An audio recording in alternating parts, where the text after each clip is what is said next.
उत्तर भारत के पहाड़ी किनारे बसा था एक छोटा सा गांव बैरागपुर।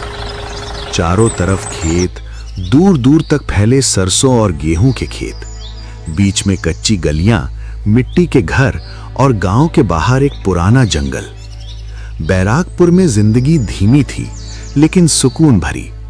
लोग सूरज के साथ उठते, चूल्हे पर रोटियां सेकते, खेतों में काम करने जाते और शाम को चौपाल पर बैठकर हंसी मजाक करते।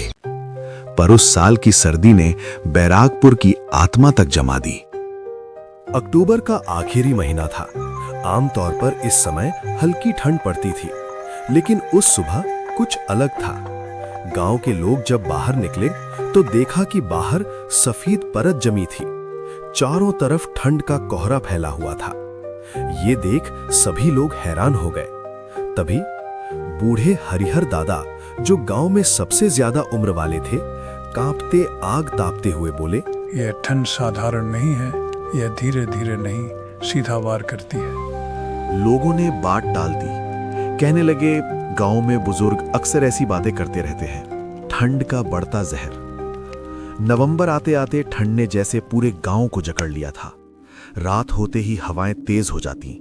हवा में नमी नहीं बल्कि चुभन थी, ऐसी जैसे किसी ने बर्फ के कांटे फेंक दिए हों। बच्चे खांसने लगे, बूढ़ों की हड्डियां जवाब देने लगीं। औरतें रात भर आग जलाकर बैठतीं, फिर भी ठंड कम नहीं होती। गांव की आशा कार्यकर्ता सीमा रोज बीमारों के घर जाती और उनको दवाइयां देती थी, लेकिन ठंड इतना पड़ रहा था कि दवाइयां असर नहीं कर रही थीं। वो अक्सर कहती, ऐसी ठंड में शरीर अकड़ जाती है, लड़ ही नहीं पाती।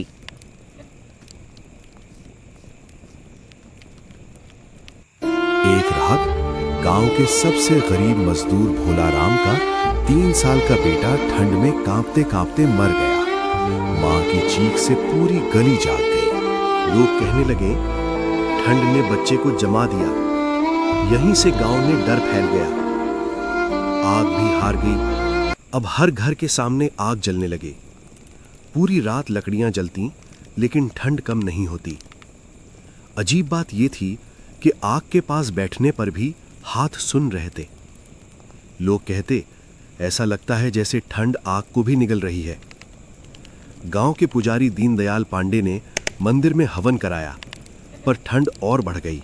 गांव के बाहर जो जंगल था, वहां से रात में अजीब आवाजें आने लगी, कभी किसी के रोने जैसी, कभी किसी के कराहने जैसी। लोग दरवाजे बंद कर लेते, बच्चे मां से लिपट कर सोते। गांव के 2 नौजवान रमेश और कालू ने तय किया कि वे जंगल जाकर सच जानेंगे। रात को मशाल लेकर दोनों जंगल में घुसे। जैसे जैसे अंदर गए, ठंड बढ़ती गई। पेड़ों की शाखाएं हवा में चीखती। अचानक एक जोरदार ठंडी हवा चली। कालू चिल्लाया, रमेश, सांस नहीं आ रही। दोनों वहीं गिर पड़े। सुबह गांव वालों ने उन्हें बेहोशी की हालत में पाया। जब होश आया तो दोनों बस यही कहते रहे, वहां कुछ है, ठंड से बना हुआ।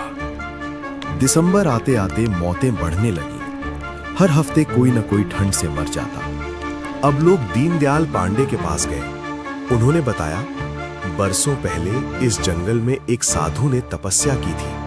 गांव वालों ने उसका अपमान किया। मरते मरते उसने कहा था, ये गांव एक दिन ठंड से तड़पेगा। सब चुप हो गए। गांव वालों ने तय किया, माफी मांगी जाएगी। एक रात पूरा गांव मशाल लेकर जंगल पहुंचा। जंगल के बीच एक टूटी समाधि थी। हवा अचानक बर्फ जैसी ठंडी हो गई। अचानक एक आवाज आई, अब डर लग रहा है। एक धुंधली आकृति प्रकट हुई। वही साधु। गांव के लोग रो पड़े। सबने हाथ जोड़कर माफी मांगी। बोले, हमें माफ कर दो बाबा, हमसे भूल हो गई। अचानक हवा थम गई। आसमान साफ हो गया। साधु बोला, अब ये गांव याद रखेगा, प्रकृति का अपमान मौत बुलाता है। और वो गायब हो गया। नया सवेरा। अगली सुबह सूरज निकला। ठंड कम थी। पहली बार लोग चैन से सांस ले पाए। बैरागपुर बच गया। पर उस ठंड ने सब कुछ बदल दिया। आज भी जब ठंडी हवा चलती है, गांव के लोग कहते हैं, ठंड सिर्फ मौसम नहीं होती, कभी कभी वो चेतावनी बन जाती है।